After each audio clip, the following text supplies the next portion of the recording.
Mastering phrasal verbs with put. Hello everyone.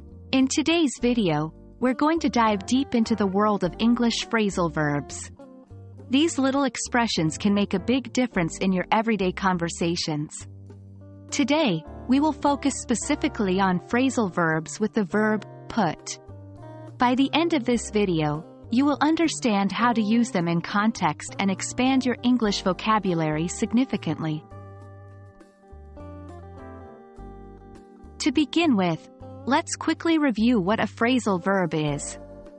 A phrasal verb is a combination of a base verb, like put, and a preposition or an adverb, such as up, down, off, and on.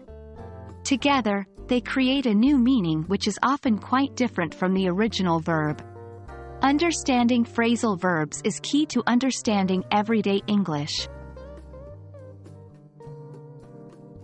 Now, let's move on to the main topic of today's video: common phrasal verbs with put. 1. Put up with. This phrasal verb means to tolerate or endure something or someone that is unpleasant. For example, I can't put up with his bad manners anymore. 2. Put off. This means to delay or postpone something. For instance, I keep putting off going to the dentist. 3. Put on. It can mean to dress oneself with something, or to gain weight, or even to perform or stage, as in a play.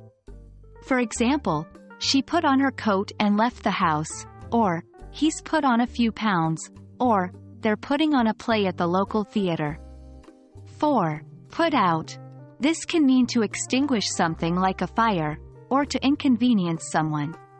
For example, put out the candles before leaving, or I hope I'm not putting you out by asking for a lift. 5. Put together. It means to assemble or arrange things in a particular order. For instance, I put together a bookshelf from the flat pack.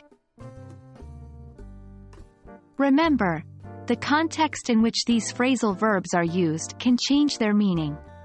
So, pay close attention to how they're used in sentences.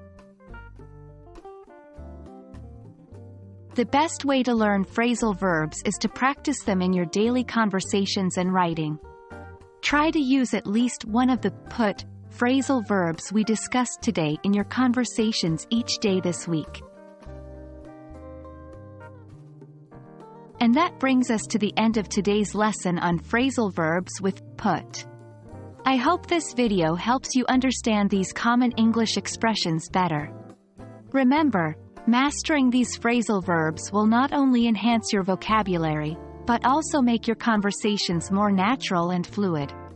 So, keep practicing, and I'll see you in our next lesson. Happy learning!